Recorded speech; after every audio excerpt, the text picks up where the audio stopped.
All right. Okay, well, we've already heard this 2 times before, so I'm going to be talking about global warming too. And I hope you guys see it's important because, I mean, obviously there's 3 of us talking about it.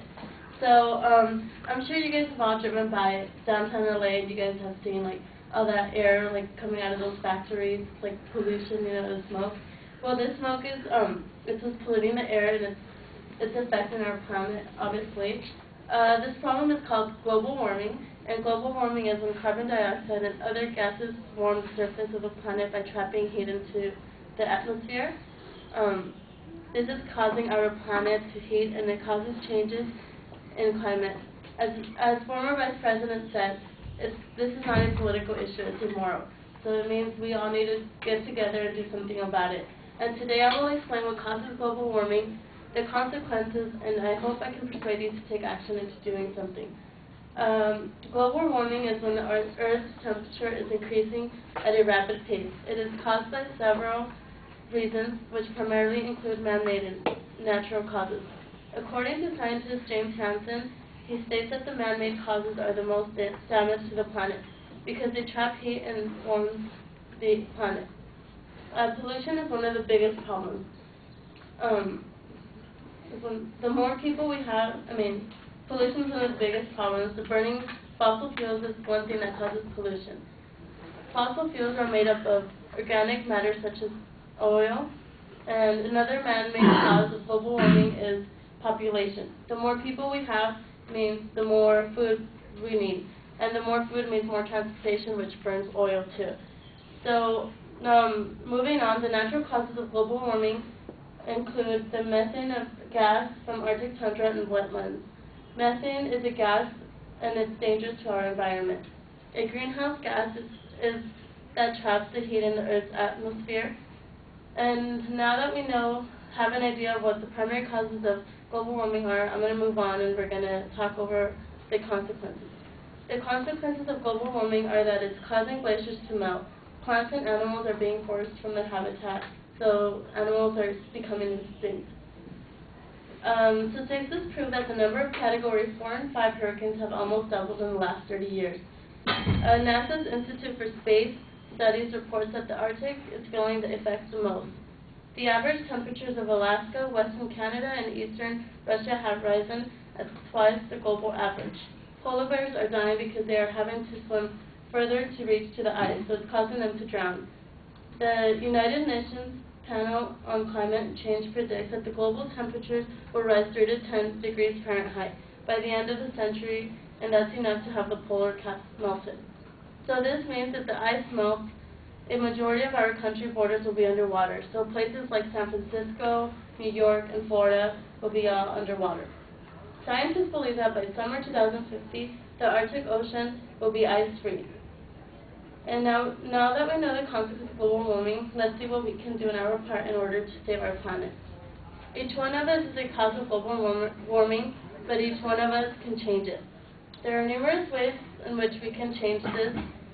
It's all simple things we can do, like planting trees, and a lot of trees can help save the planet. It cools off the planet and it gives us oxygen to breathe.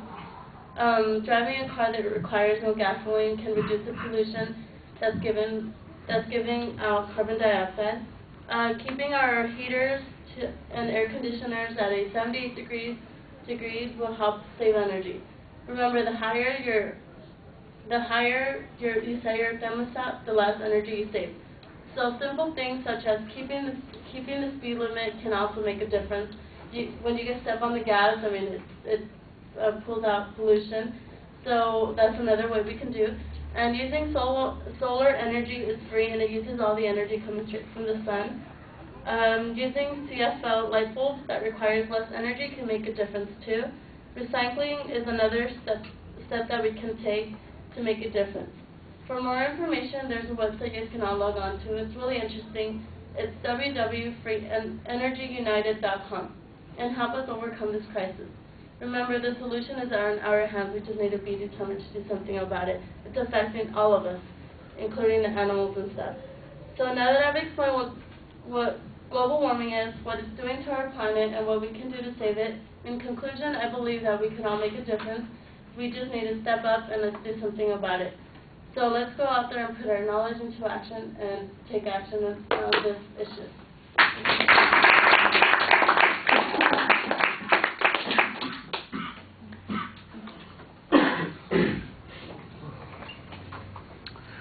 So Stephanie, what did you think? I thought she did a really good job. There was supportive material on it. Her thesis was very clear. She projected her voice really well, so it caught, I think it caught like all of our attention. And overall, she did like a really good job.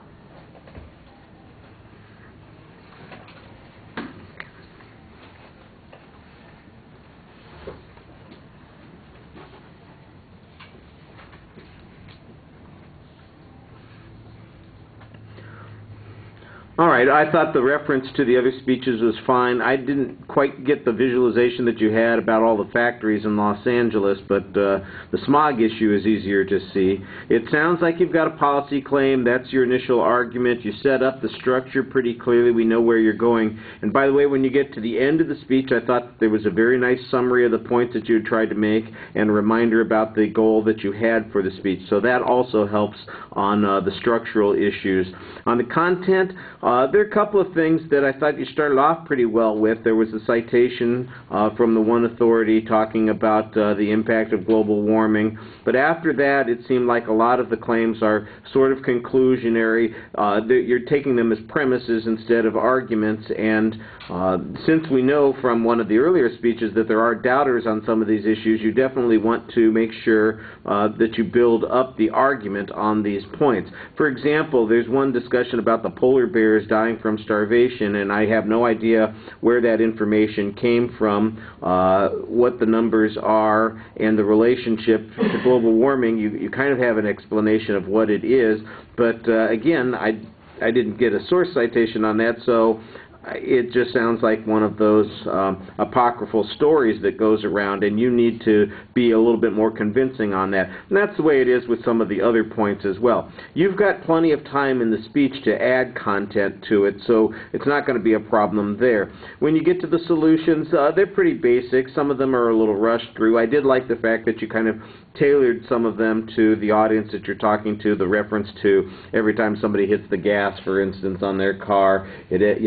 you're contributing to global warming, you leadfoots out there, so knock it off. I like that idea. I'd agree it was pretty easy to hear you. You projected reasonably well. I think your eye contact, though, is a little underdeveloped with the audience. You need to work on that a little bit. And some of the gestures are sort of limited. Like I said, you had 5 minutes. That's what you spoke, so you've got almost twice as much time available to you. So you could put some more into this argument and make it work a little bit better for you. All right. Thank you.